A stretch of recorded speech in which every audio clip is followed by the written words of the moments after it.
Welcome back everyone to another painting session and lesson. For today, I'll be teaching you all how to underlay paintings. Now I have taught you in a previous tutorial, which I will have up above now, to teach you how to overlay planets, but now I will teach you how to underlay planets. The only difference is the planet that is peeking out is the larger one, whereas overlaying is a smaller planet is usually peeking out, or rather over on top of the larger planet.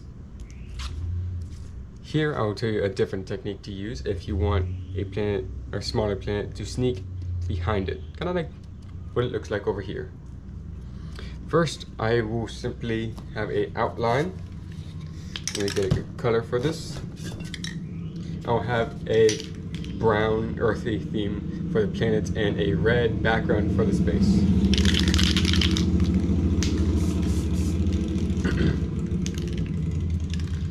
All right.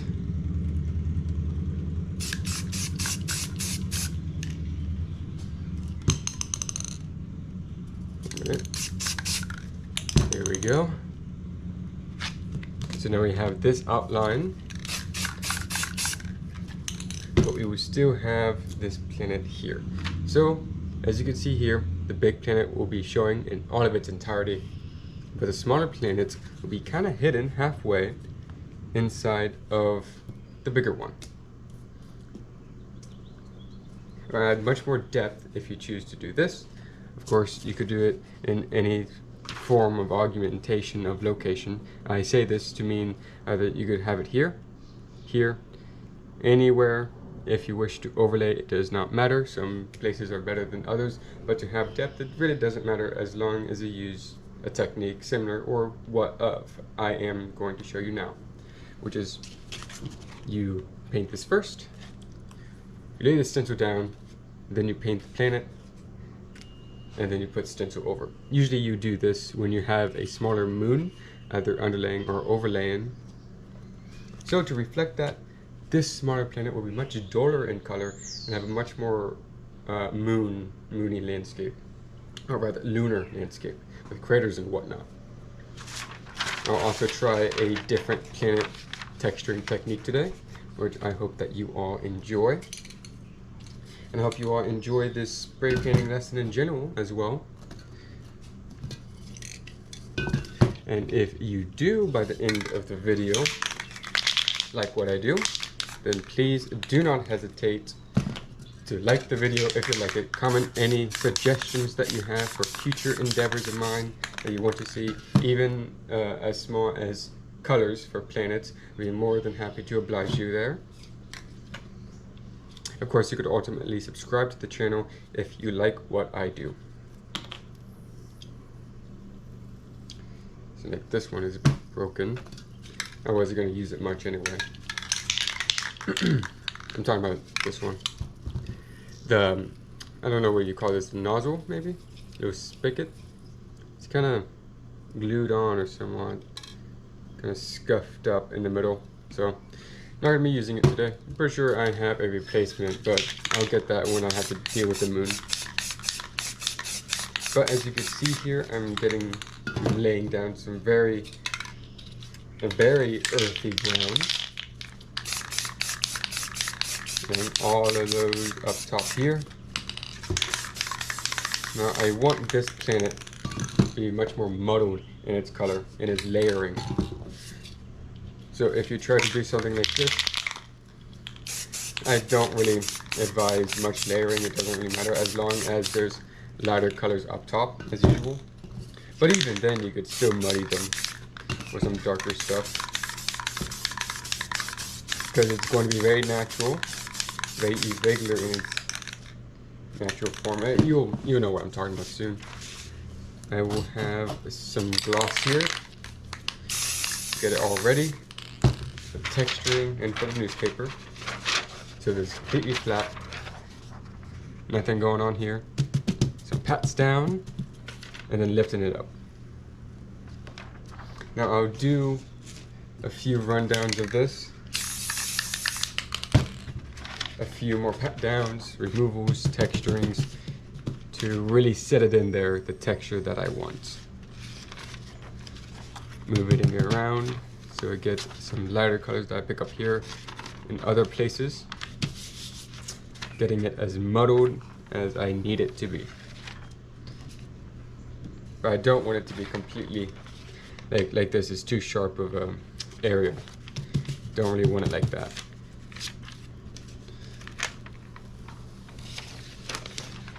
Alright, it's looking good. I'll have a few more lighter stuff on here just for some highlights. And then I will have one more, or maybe a few more after this if it doesn't go well. Which it doesn't have to. Yeah, I think that's good. I will have a kind of like a pole, an Arctic pole up there for the lighting, and some shading on the bottom, which I will have for dark walnut, the darkest brown that I have. It's more black than brown, but it's very, very soft when it comes to shading. That's why I like to use it. Alright, got it there. I will use a tiny bit of gloss, not a lot, but enough, so it can fuse better together. We set in a bit better, a bit nicer, a bit more fluid, but it will take a bit more time for it to, dry and whatnot. It might seem that it's fusing too much around to its surroundings, but trust me, when I have the stencils on and the space around it done and over, and once I pick up the sketch, and the stencil, pardon me, it'll look very, very nice. But yeah, that's pretty much it for the first step, which is just obviously making the big planet. And I'll check it back in later to see if it's all dry and well. In the meantime, I'll have some local nature sounds and footage for y'all to enjoy yourself with until all of this is dry. Enjoy.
Alright, so now that we have the planet all well and dry, we'll simply put on the flat stencil, or if you have a bowl or a lid, you may use that as well.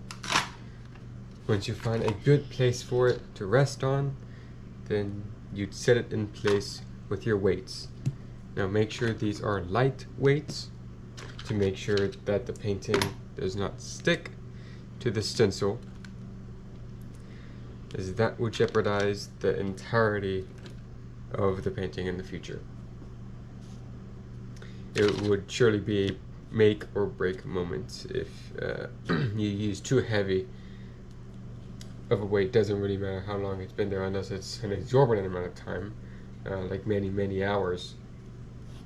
But always be on the safer side of things. It's rather it be safe and precautious than to have to clean up after your mess once you've already made it. So once it is all set and weighted on, then we'll make that little moon. Now, as I said before, I'll be doing this in a lighter fashion. I'll be making that moon in a, like I said, lighter tones. this, I'll have some fairly darker colors in there, like the nutmeg in here, but that'll be pretty much it. Everything else is going to be fairly bright. For the shading, I will use something, a divider, to have more control over the process of where the shading paint goes.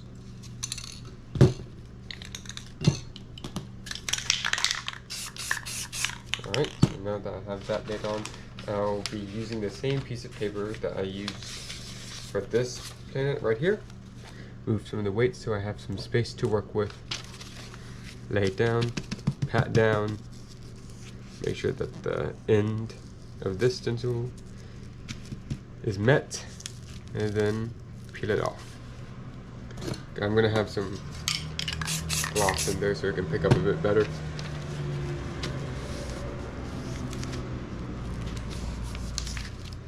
Okay, maybe a bit more.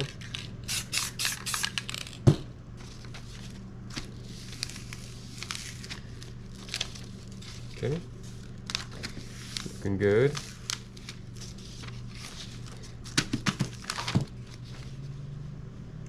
Alright, I'm just going to have it misted over some lighter colors, like as you see here.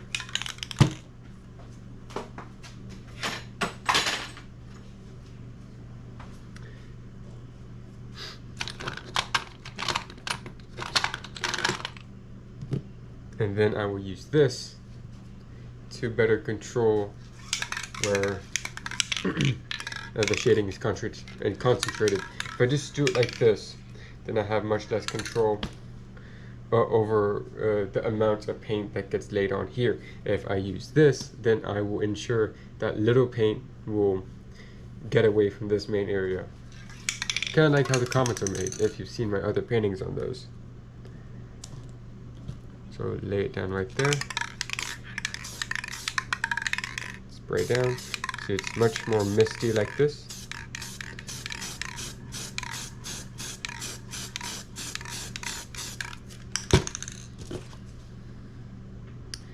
Yeah, looks about right. Okay, once you have that all well and good, I will spray over here just to be safe. Yep, looks all good. Maybe just a bit more. I'm doing this just to have a bit more filtering of this, as if you have it on a low enough setting, then you can add a sort of filter if you're careful over the paint that you already have laid down. You can make it much darker. That's why I usually don't advise you use completely black paint for your shading, because it will have that very dark filter over the rest of your colors in your planet. Unless that's exactly what you're going for, a more grayed and doled out color scheme, but that's not what I'm going for here, so I did not use it, and I usually don't. Always try to keep with a dark color in the same color scheme of what as you're working with. Do not dole it out too much. But yeah, that's that planet. I will come back when it is all dry. Now we are back. So, as just like we did before, place down your stencil for your planet, then set it in place with your weights. Again, make them light, not heavy. As you can see, I am using little bolts. So it doesn't have to be something like this, but it could be something like this just as well. They just have to be of a similar weights, and they could be leveled on there fairly well without falling down onto your painting. So once we have everything good to go, we'll now deal with this base. Like I said in the beginning of the video, I was going to do a red or a reddish space around it. I'm still going to do that, but I'm going to have a Kona brown or dark reddish brown as the main color for the background.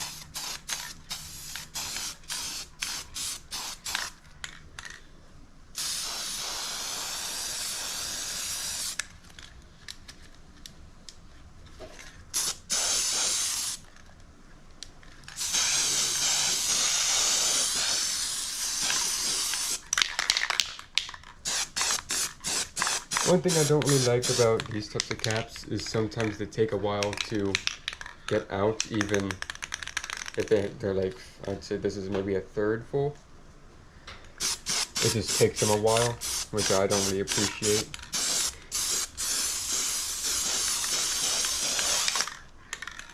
So no, I just never really know if they're going to be spraying at full capacity or not. They always act like they're almost empty, which they shouldn't be. That's why you don't see a lot of them up here. Mainly just use the normal caps because that's just what I prefer. If you like to use those new caps, then by all means you can use them. It's just my preference. So we'll spray this in, this kind of dark magenta here called cranberry.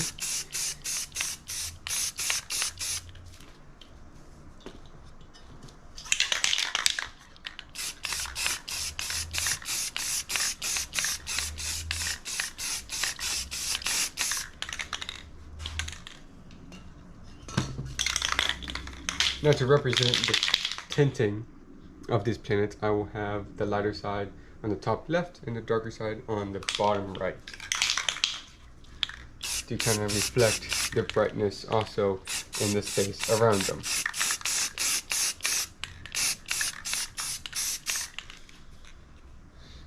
Alright, I think that's good enough. Maybe just a few spritzes there. And I think we're good to go for the stars. And of these stars, I will be making them of tan variety, of light tan, so just off-white. Now, as always, I recommend using gloves for this. Now, I use my left hand, middle finger and thumb to flick down the stars, because that is the strongest pair that I have for flicking.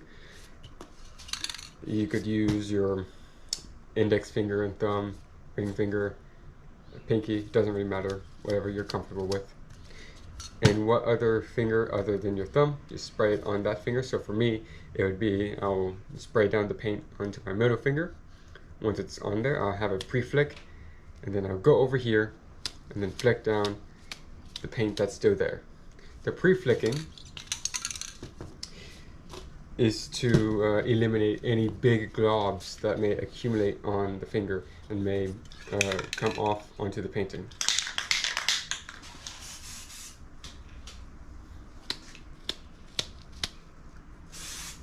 So that pre-flick allows for smaller, much more quainter stars. Also has a better variety of sizes. So it looks like there is distance between the stars, where in reality it is just a 2D painting. Like most paintings, to be fair.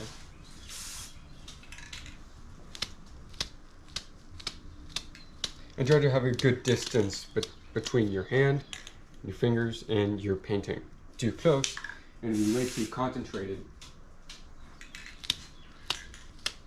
Unless you want a good cluster of stars, I would heavily discourage the behavior. So once you are done, you have the end of this glove here. You take it with your other hand and simply lift up. Then you don't have to touch any paint at all. Next up, where is it? Oh, here it is. You will make down the comets. Just like all my videos, I'll teach you here now. This piece of paper, same as the stencil, the paper I'm painting on currently. I just make it into a rectangle. I fold it like this. Half of it is heavily creased, and the other is rounded. Rounded will be acting as a net for the spray paint. And so the paint will have no other choice but to go either up or down. Down will go through the shape that I make it, either wide or slim. Either size is the size that the paint will go through and will mirror onto the painting. See?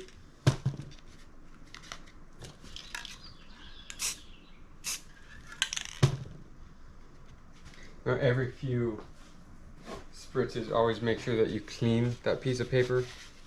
I'll probably have to make a new one of these soon because it's getting a bit old.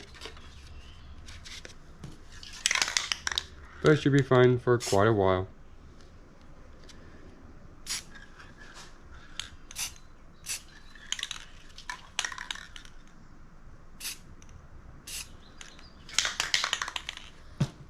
Alright, maybe just a few more.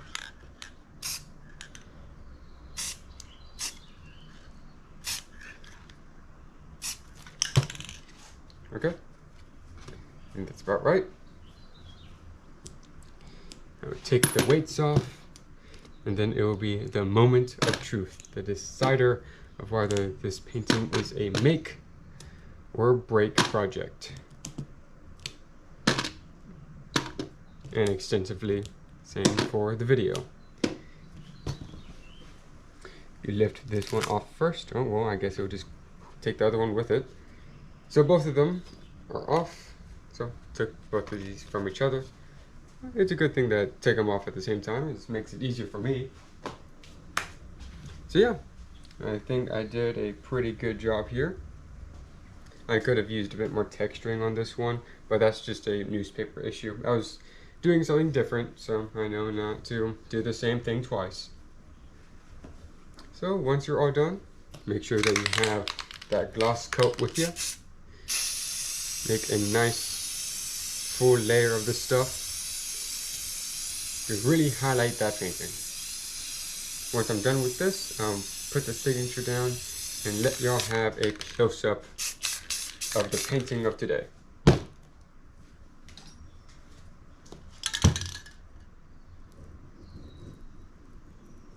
There we go. And here is the finished product. And as you can see, the space around it is pretty vibrant, very diverse in its dark and light reds. The planets have a good system going on there. There's good depth, good shading, tinting, what have you. It's just that the texturing could have done some work. But all in all, I think I did a fairly good job with the painting. But this video would be for naught if you all didn't get anything from it as well. And I would know if you've had by if you were to kindly like the video, comment what you learned, what you'd like to learn in the future, what you liked about today's video, what you didn't like about the video, anything I should change, do differently, try something new out, any compliments or criticisms. Everything I just mentioned both equally help me to become a better video maker, teacher, and spray painter for my paintings and for you all. Of course, ultimately, if you like what I do, spray painting videos or spray painting lessons as a whole, you could simply subscribe to the channel to be updated almost every day of what I am up to, either it be full-length paintings, small paintings, or tutorials and lessons like this that you are watching right now. I do plan to do a bigger tutorial in the future, maybe next video, and until then, I hope to see you all there, whatever painting that may be. I hope that all of you have, again, enjoyed today's painting session and lesson. And until that next painting, I hope to see you all there. Bye-bye.